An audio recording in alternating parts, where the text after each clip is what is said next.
di wax nag ni Macky Sall heure bu ñu jàppee yóbbu ñu prison na xam lenn rek day gën a renforcer suñu conviction ci li ñuy def parce que fii ñi fi toog amul ku fiy prison di briser mënul nekk parce que bi ñuy dugg politique dañ ci dugg en même temps ñu jël sunu bopp xam ni lépp lu ci war ci sacrifice dañ koy def pour askanu Sénégal parce que ku nekk mënal nga sa bopp li nga xam ni doo woon dugg politique kon boo ci duggee rek da nga jóg pour jël sa bopp jox ko Sénégalais yi pour également endurer supporter sacrifice yi ci am yëpp donc lii mu def au contraire daf ñu gën a motiver dafa gën a renforcer suñuy conviction ci li nga xam ni moo war suñu diggante ak Sénégalais yi kon di rassurer Sénégalais yi que 6 mois avec sursis 2 ans avec sursis 7 ans avec sursis je ne serai jamais en sursis dans ce Sénégal-là. Il n'y a rien qui peut être au-dessus de ma tête pour freiner un seul pas ci samay conviction politique pour freiner une seule seconde ci sama engagement politique na def lu ko neex bu ko neexee suba 6 mois yooyu na ko exécuter et dignement laay dem supporter tëdd 6 mois yooyu muy 4 ans dignement laa koy dem supporter tëdd parce que ñooñu ko wër ñëpp muy les officiers généraux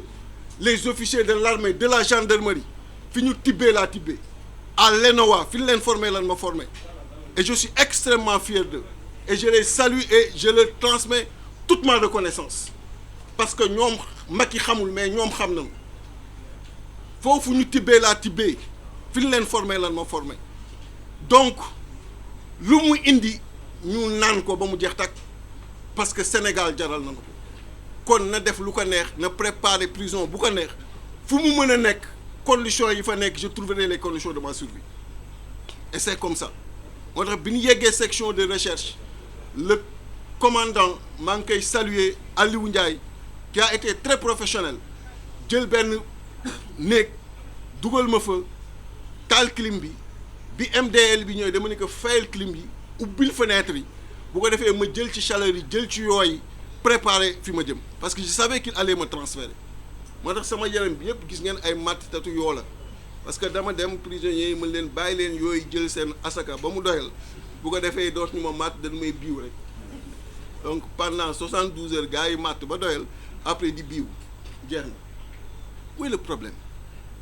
amul benn problème fekkee dañoo bëgg jóg pour liggéeyal Sénégalais il faut ñu assumer loolu donc pour wane rek ni li mu def amul lu muy wàññi day gën a yokk suñu motivation yokk suñuy conviction parce que dañoo jóg pour liggéey Sénégal dañoo jóg pour defar Sénégal dañoo jóg pour faire retrouver le Sénégal sa dignité et loolu ma koy wax au procureur de la République bi nga xam ni bi muy dugg keroog il était entré avec ses airs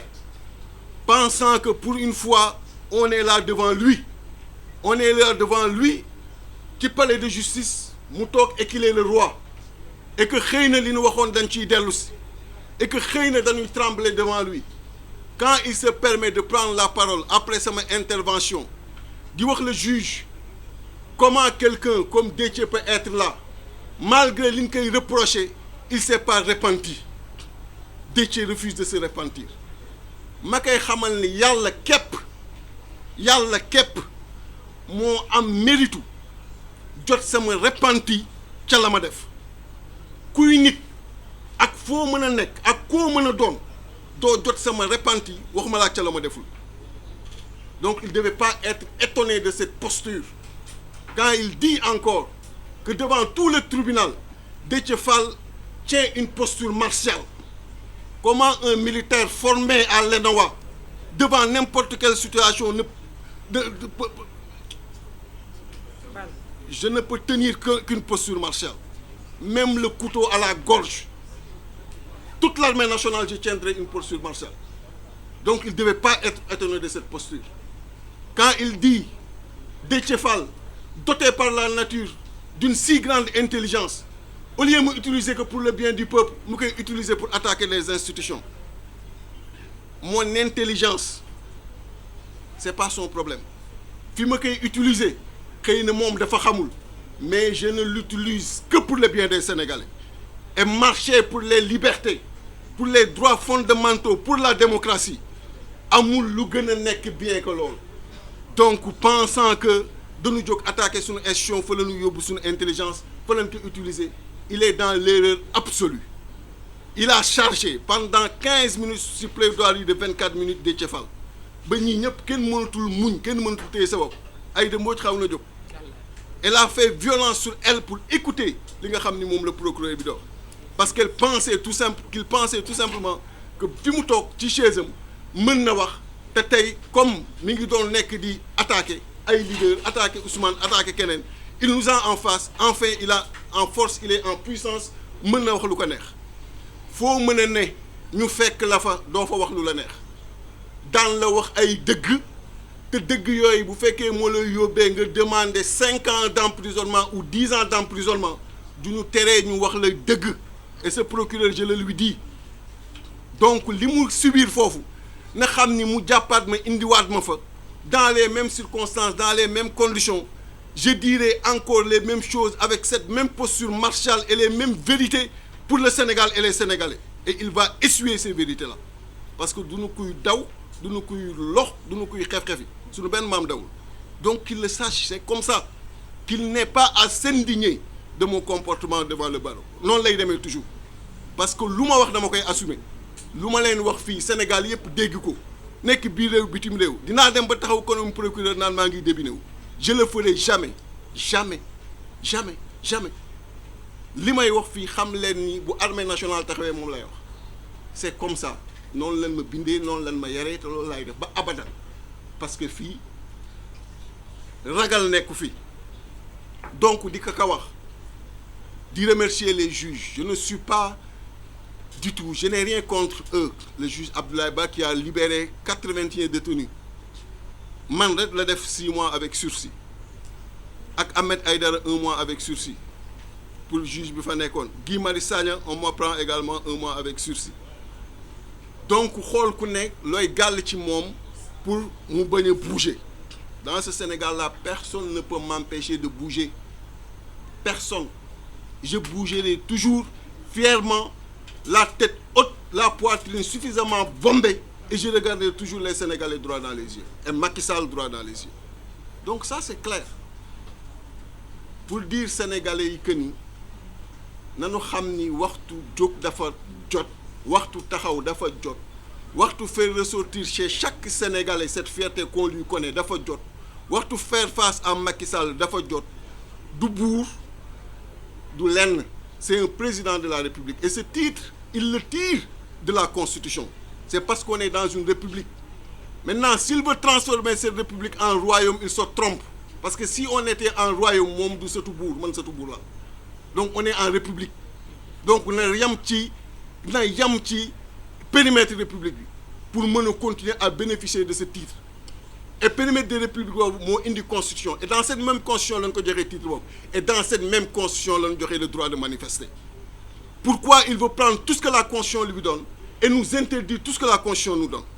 et nous dire maintenant laissez-moi gouverner tranquillement mais ku fi ñàkk fayda boobu ku fi manqué fulla boobu ci sénégalais yi amul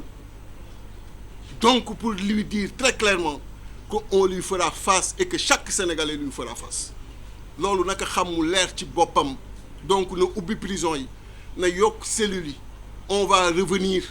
les 15 millions de sénégalais vont venir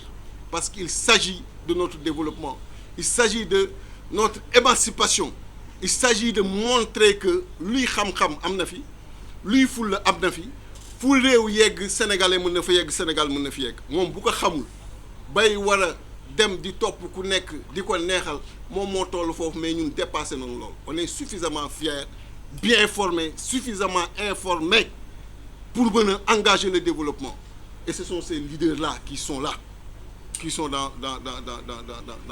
dans cette direction et vraiment di terminer par encore une fois leur exprimer toute ma fierté leur dire combien je suis heureux de faire partie de cette coalition combien je suis heureux d'être tous les jours avec ces braves leaders chacun individuellement pris symbolise la fierté sénégalaise, quel que soit par ailleurs ce qu'on peut lui dire. Parce que des fois, tu peux voir des personnes sans les connaître. Mais chacun individuellement pris symbolise la fierté sénégalaise, la dignité sénégalaise. Donc, na Macky Sall xam ni Yewwi Askan Wi, qu'il le veuille ou pas, est devenu la première force politique de ce pays. Loolu moo koy dofloo.